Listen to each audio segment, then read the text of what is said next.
உங்க அம்மா அப்பா கிட்ட மைக்க நீட்டி யாருக்கு ஓட்டு போடுவீங்கன்னு கேட்டா பின்னாடி இருந்த அந்த பையன் அம்மா விஜய்னு சொல்லுவா, அப்பா விஜய்னு சொல்லுப்பா. ஜென்சி அடுத்த இளம் தலைமுறையினருக்கும் உன்னை நான் சொல்லணும்னு நினைக்கிறேன். இந்த பணத்தை கொடுத்து ஏமாத்தி ஓட்டு வாங்குற அந்த கலாச்சாரம் ஒழியணும். பணத்தை கொடுத்து ஏமாத்தினா ஏமாறுவீங்க. உங்களை தான் கேட்கிறேன், பணத்தை கொடுத்து ஏமாத்தினா ஏமாறுவீங்க? எல்லாரும் கொஞ்சம் கை இப்படி வைங்களேன் எனக்காக. நான் சொல்றத கொஞ்சம் ரிப்பீட் பண்ணுங்க. எங்க ஓட்டு எங்க உரிமை. எங்களை யாரும் விலைக்கு வாங்க முடியாது. எங்கள் ஓட்டு விசில் சின்னத்துக்கு தான். வேற யாரையும் நம்பி ஏமாற மாட்டோம். தேங்க்யூ. கேட்டுச்சா சார்? இனிமே நீங்க கொள்ளையடிச்சு வச்சிருக்கிற பணம் எல்லாம் வேஸ்டா போகுது, குப்பையில தான் தூக்கி போடணும். உங்களுடைய இந்த ஊழல் ஆட்சியும் மக்கள் குப்பையில தான் தூக்கி போட போறாங்க.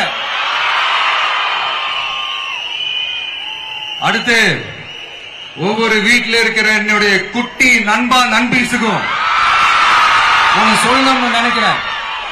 வீட்டுல டிவியில உட்கார்ந்து இந்த பிரச்சார மீட்டிங் எல்லாம் பார்த்துட்டு இருப்பீங்க. உங்களையும் உங்களுடைய ஃபியூச்சரையும் மைண்ட்ல வச்சுக்கிட்டு தான் நாம அரசியலுக்கே வந்திருக்கிறோம். அதனால எனக்காக நீங்க ஒண்ணு செய்யணும். தொடர்ந்து செஞ்சுக்கிட்டு தான் இருக்கிறீங்க. நான் நிறைய கியூட்டான வீடியோஸ்லாம் நான் பாக்குறேன். லைக் உங்க அம்மா அப்பா கிட்ட மைக்க நீட்டி யாருக்கு ஓட்டு போடுவீங்கன்னு கேட்டா பின்னாடி இருந்த அந்த பையன் அம்மா விஜய்னு சொல்லுவா, அப்பா விஜய்னு சொல்லுப்பா அப்படின்னு நிறைய அந்த கியூட்டான வீடியோஸ் எல்லாம் பாக்குறேன். அதை தொடர்ந்து தயவு செஞ்சு அதை தொடர்ந்து கண்டினியூ பண்ணுங்க. உங்க வீட்டுல இருக்கிற உங்களுடைய அப்பா அம்மா தாத்தா பாட்டி பெரியப்பா பெரியப்பா சித்தி சித்தப்பா அத்தை மாமா ஓட்டு போடுற வயசுல இருக்கிற அண்ணன் அக்கா எல்லாரையும் விசில் சின்னத்துக்கு ஓட்டு போட சொல்லுங்க.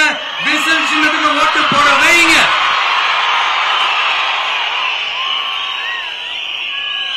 இந்த தேர்தல் நெருங்கிற இந்த நேரத்தில் பொலிட்டிக்கலா ஸ்பீக்கிங் டு த பாயிண்ட் ஒரே ஒரு விஷயம் நான் சொல்லணும். நாங்க அரசியலுக்கு வந்தது எந்த கட்சியும் ஒழிக்கிறதுக்கோ அழிக்கிறதுக்காக நாம அரசியலுக்கு வரல. யார் மேலேயும் தனிப்பட்ட ஒரு வன்மமோ இல்ல தனிப்பட்ட கோபமோ அப்படிலாம் யார் மேலேயும் கிடையாது. இந்த மத்தவங்க மாதிரி இந்த வெறுப்பு அரசியல் பண்றதுக்காகலாம் நாம அரசியலுக்கு வரல. அரசியல் ரீதியா நம்மளுடைய எதிரிகள் யாருன்னு டிக்ளேர் பண்ணிட்டு தேர்தலில் நின்று ஜெயிச்சு மக்களுக்காக எங்களுடைய நன்றி கடனை செலுத்துறதுக்காக தான் நாம அரசியலுக்கே வந்திருக்கோம். Just want to make this clear.